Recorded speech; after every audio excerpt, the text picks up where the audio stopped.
विक्रमादित्य और बेताल की कहानी। बहुत समय पहले की बात है। उज्जैनी नगरी में विक्रमादित्य नामक एक पराक्रमी और न्यायप्रिय राजा शासन करते थे। राजा विक्रमादित्य अपनी वीरता, बुद्धिमानी और प्रजा के प्रति प्रेम के लिए प्रसिद्ध थे। एक दिन एक तांत्रिक उनके दरबार में आया और बोला, महाराज, यदि आप मेरे लिए एक विशेष कार्य कर देंगे तो मैं आपको अमृत का मंत्र दे सकता हूं। राजा ने पूछा कि उन्हें क्या करना होगा। तांत्रिक ने कहा, शमशान में एक प्राचीन वृक्ष पर एक बेताल नामक भूत रहता है। आपको उसे मेरे पास लाना होगा, लेकिन ध्यान रहे, रास्ते में यदि आप एक शब्द भी बोलेंगे तो बेताल वापस अपने स्थान पर लौट जाएगा। राजा विक्रमादित्य ने साहसपूर्वक इस चुनौती को स्वीकार कर लिया। वह शमशान पहुंचे और वहां पीपल के पेड़ पर उल्टा लटका हुआ बेताल मिला। राजा ने उसे उतारा और अपने कंधे पर डालकर चलने लगे। रास्ते में बेताल ने राजा से कहा, महाराज, रास्ता लंबा है, यदि आप चाहे तो मैं आपको एक कहानी सुनाता हूं, लेकिन याद रहे, यदि आपने कोई सवाल पूछा तो मैं वापस पेड़ पर जा लूंगा। राजा चुपचाप चलते रहे तो बेताल ने अपनी पहली कहानी शुरू की। कहानी सत्य की पहचान। एक बार एक राजा की 3 रानियां थी। तीनों ही बेहद सुंदर और बुद्धिमान थी। राजा को अपनी तीनों रानियों से समान प्रेम था।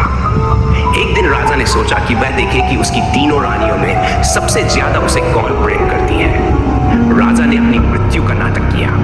जब पहली रानी को यह खबर मिली तो उसने रोते रोते अपने प्राण त्याग दिए। दूसरी रानी ने राजा के शव के साथ सती हो जाने का निर्णय लिया, लेकिन तीसरी रानी ने कहा, मुझे विश्वास है कि राजा जीवित हो सकते हैं, मैं उन्हें वापस जीवित करूंगी।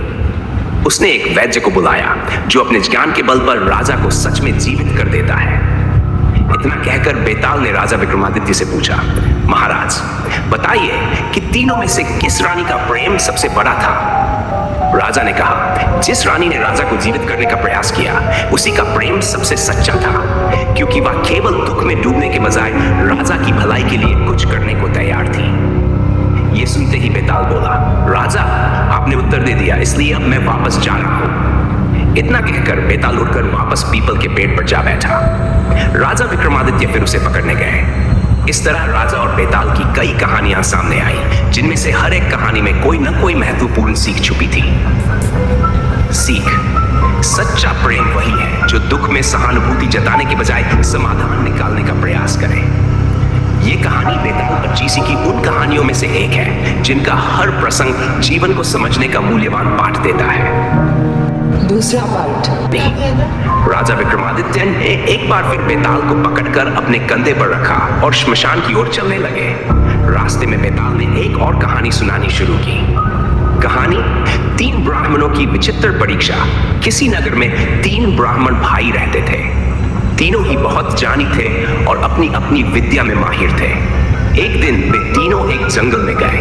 वहां उन्होंने एक मरे हुए शेर की हड्डियां देखी। पहले ब्राह्मण ने अपनी विद्या से उन हड्डियों को जोड़कर शेर का कंकाल तैयार कर दिया। दूसरे ब्राह्मण ने अपनी विद्या से उस कंकाल पर मांस और खाल चढ़ा दी। अब तीसरे ब्राह्मण ने कहा, मैं अपनी विद्या से इसे जीवित कर सकता हूं। तभी पहले ब्राह्मण ने कहा, रुक जाओ, ये खतरनाक हो सकता है। अगर ये शेर जीवित हुआ तो हम सबकी जान खतरे में पड़ जाएगी। लेकिन तीसरा ब्राह्मण अपनी विद्या के बल पर खुद को ज्यादा समझदार मानता था। उसने जिद में शेर को जीवित कर दिया। जैसे ही शेर जीवित हुआ, उसने उन पर हमला कर दिया। तीनों ब्राह्मण जान बचाकर भागने लगे, लेकिन शेर ने तीसरे ब्राह्मण को मार डाला, क्योंकि उसने ही उसे जीवित किया था। बेताल का प्रश्न। बेताल ने पूछा, महाराज, बताइए कि उन तीनों में सबसे ज्यादा बुद्धिमान कौन था। राजा का उत्तर।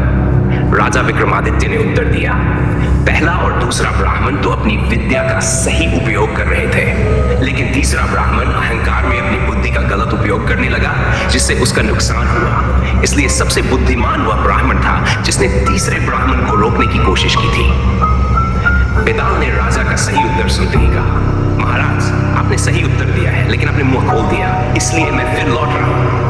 इतना कहकर बेताल फिर उठकर पीपल के पेड़ पर जा बैठा।